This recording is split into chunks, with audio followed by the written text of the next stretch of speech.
Hello， 大家好，我是塔塔。最近小黄瓜盛产，除了凉拌小黄瓜之外，还可以来做这个无添加的脆瓜哦。自己做的脆瓜呢，比罐头还要脆，而且可以依照自己的咸度、甜度做调整，吃得更安心哦。准备一些干香菇，先清洗干净，然后加入一点水浸泡一下。我用真空保鲜盒大概浸泡20分钟左右，这时候呢，先放一旁备用。准备的材料大致上有这些，我会列在片尾。酱油可以选择自己喜欢的酱油，我通常会用黑豆酿造的酱油。醋的话，建议选择纯酿的米醋，风味会比较好。因为糖的分量比较多，建议选择好一点的糖，因为糖也会带来不一样的风味。先把米酒或者清酒倒到2杯，然后直接倒到锅子里。接着是酱油，酱油也很重要，不要挑太死咸的那一种。再来是醋，我喜欢酸一点的脆瓜，所以先保留50cc， 等一下再加入。如果你不喜欢带有酸味，那醋一次加进来就可以了。现在先不要放糖，等一下再加。我会在酱汁里面多加1小块的昆布跟甘草，这样酱汁就会比较有层次。昆布上面白白的是美味的来源，千万不要洗掉哦。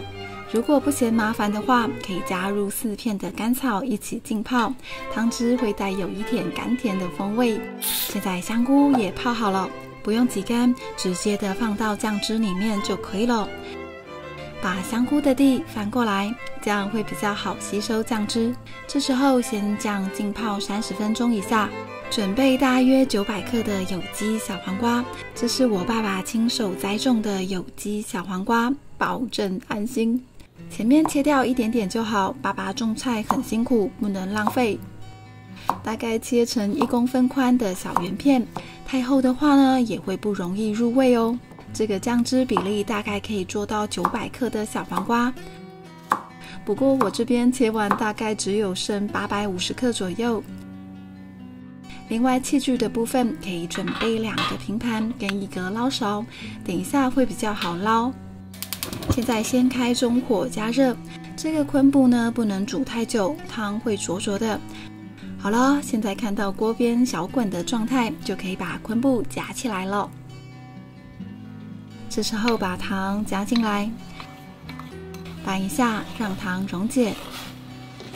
煮滚后转中小火，小火煮5分钟左右，先让酒气挥发掉。因为酱汁里面有醋，所以搅拌的时候会产生很多泡泡，看起来好疗愈哦。如果你担心有米酒残留的苦味，记得要先尝看看酱汁的味道哦，确认没有问题再来煮小黄瓜。现在维持这个火力，把小黄瓜统统的放进来，大概煮2分钟。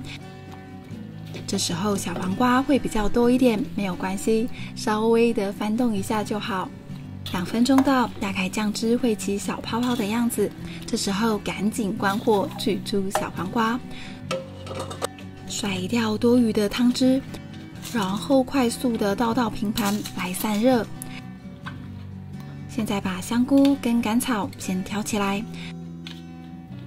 把小黄瓜弄散一点，拿到电扇前面去吹凉10分钟。这边有些汁不要浪费了，再倒回到锅子里。香菇跟甘草再放回到酱汁里。现在小黄瓜已经吹凉了，可以再进行第2次的汆烫。这时候放入刚刚剩余的50cc 米醋，如果不喜欢有酸味，请在一开始就把醋全部的加进来，开中火加热。现在酱汁已经煮滚了，把小黄瓜再次的放入锅中。这次的小黄瓜呢，有比刚刚还要缩小一点，酱色也比较深一点点。同样的，中火煮2分钟就可以关火了，赶紧的捞出小黄瓜，沥掉多余的汤汁，然后再快速的放到平盘散热。挑出香菇跟甘草，再次的把小黄瓜拿去吹凉10分钟。香菇跟甘草一样再放回到锅子里，酱汁倒回来。现在小黄瓜已经吹凉10分钟了，这时候不要怀疑，不要看到头晕哦。这是第3次穿烫小黄瓜了，也就是最后一次，加油！等酱汁煮滚了之后，快速的把小黄瓜放回到酱汁，煮2分钟。2分钟到，关火，快速的捞出小黄瓜。同样的挑出香菇跟甘草，这时候呢，一样再拿去吹凉10分钟。现在甘草不需要了，可以夹起来丢掉，留下香菇就好。最后把酱汁先倒回到盆子里来降温，香菇也要放回到酱汁来浸泡。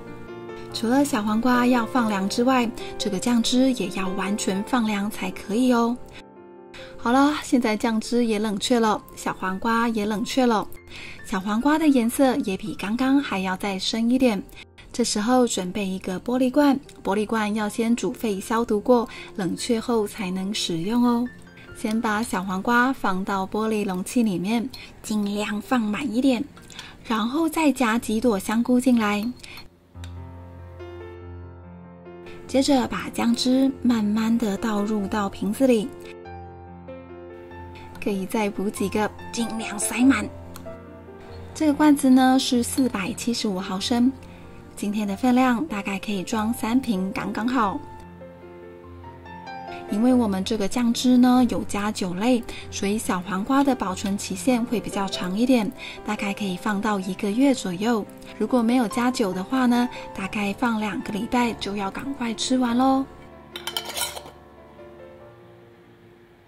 好了，非常简单又超级无敌霹雳好吃的脆瓜就完成啦。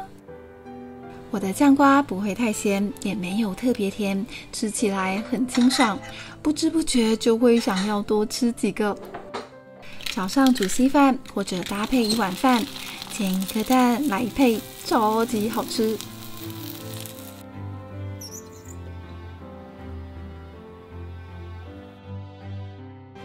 现在来尝看看这一罐已经腌制3天的脆瓜，颜色比腌制2天的脆瓜呢还要再深一点，看起来是不是清脆爽口的样子啊？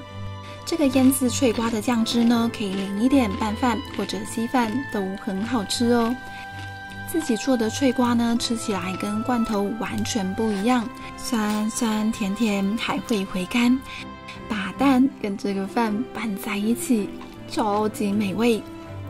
哇，看到这个蛋黄，口水都要滴下来了。好了，今天的影片就到这里，希望大家有空可以试试这个好吃的脆瓜，送礼自用2相宜。喜欢我的分享，记得帮我点赞跟订阅，还要开启小铃铛哦。那我们下次再见，拜拜。